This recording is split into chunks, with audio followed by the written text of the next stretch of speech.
to show you how to make this 3-ingredient flatbread using coconut flour. It can be low carb and paleo, and it's really easy to make.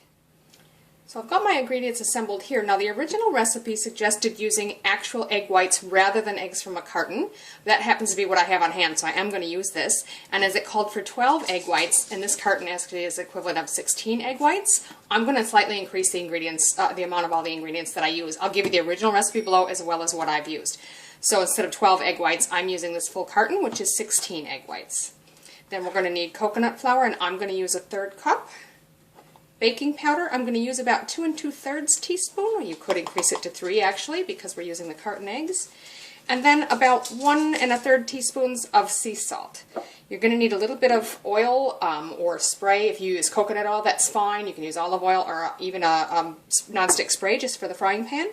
And these are totally optional. Add herbs of choice if you want. If you want sort of an herb flatbread. So you could add basil, red pepper flakes, garlic, rosemary, whatever works for you. So I've got a large frying pan that I'm preheating over low heat, and I'm just going to put a little bit of oil in that pan. We'll start with pouring the egg whites into the bowl, and we're just going to whisk those lightly. I'm just going to add that coconut flour and my baking powder and salt, which I've already mixed together. And whisk it quickly to avoid any clumps. Now is also the time to add any herbs you plan to use, and it doesn't give any amounts, just whatever you think. I'm just going to add a little bit of oregano and basil to this one today, I think. Well, my pan's good and hot, so I'm just going to go ahead and put some in here. It says to use, in the original recipe, which makes 4, to use 1/4 of the batter. I don't exactly know how many I'll get out of these, so I'm thinking maybe 5 or 6. But I just want to spread it out a little bit to get more the shape of a tortilla.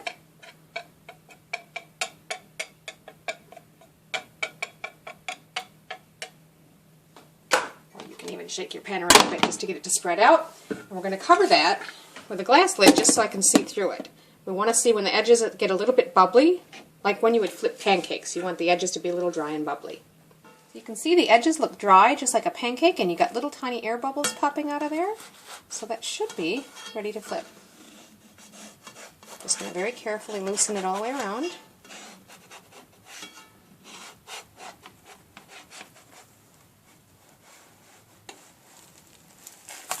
There we go. We'll give that another 1 to 2 minutes on this side. Okay, so I've left it 2 minutes on the other side. You can see we're starting to get a little golden, so I'm just going to remove this to a plate, and I'm going to put it on a paper towel just to help soak up any moisture. If you're going to stack them, be sure and put paper towels or baking paper between them so they don't stick together. We want that to cool completely before we use it as a wrap. If you need to add any more oil to the pan, go ahead and do it. Just get in and start your next one.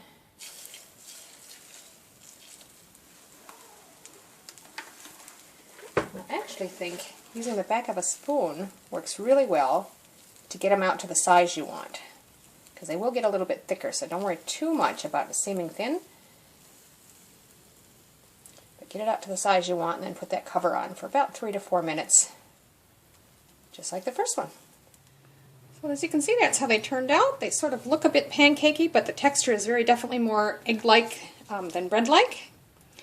But they are quite nice. So we're just going to, I've let them cool. If you wanted to make a hot wrap in it, you wouldn't have to necessarily let them cool. You can put your ingredients in, even put it back in the pan if you want. But because I'm going to make a cold one, you want to let these cool completely before you start making your wrap. You could put whatever you like on yours. Today I'm just going to make a chicken wrap out of it. So I'll spread a little mayo in there. A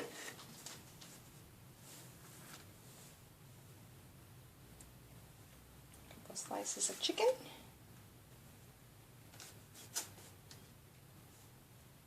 Of cheese, a bit of spinach or lettuce, whatever you like, and a couple of pieces of tomato. Put whatever you like in them. Now, I don't know how well they're going to roll up. You could just roll them over like that.